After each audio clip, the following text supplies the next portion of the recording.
আমি এখন আছি বরিশালে আমার নানুর বাড়িতে। বাড়িতে এসে মাটির চুলায় রান্না খেতে খুব ইচ্ছে করছিল।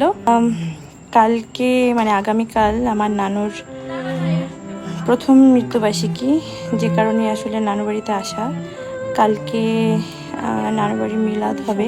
নিয়তির ডাকে দিলে যে সারা, ফেলে গেলে শুধু নীরবতা। যার চলে যায় সে বোঝে বিচ্ছেদের কি যন্ত্রণা। অবশেষে প্রথম স্বামীর মৃত্যু নিয়ে ফেসবুকে পোস্ট করলেন চিত্রনায়িকা পরীমণি। ঢালিউডের আলোচিত নায়িকা পরীমণির প্রথম স্বামী ইসমাইল হোসেন সড়ক দুর্ঘটনায় নিহত হয়েছেন।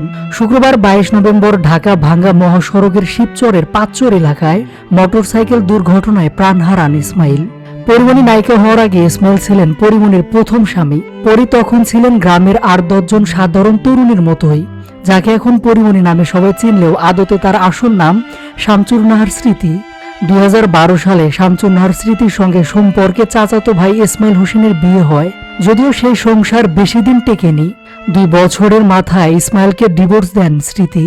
অবশেষে স্বামীর মৃত্যুর প্রায় একদিন পর অবশেষে নিজের ফেসবুক আইডিতে একটি পোস্ট করেছেন পরীমণি।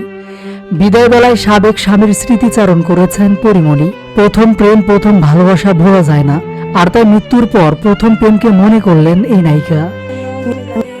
পায়েস রান্না করব, আর আপনারা আমার নানুর জন্য দোয়া করবেন।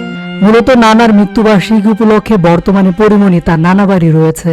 নানা বাড়ি গিয়ে নিজের হাতে মাটির চুলায় রান্না করে বেশ খুশি পরী।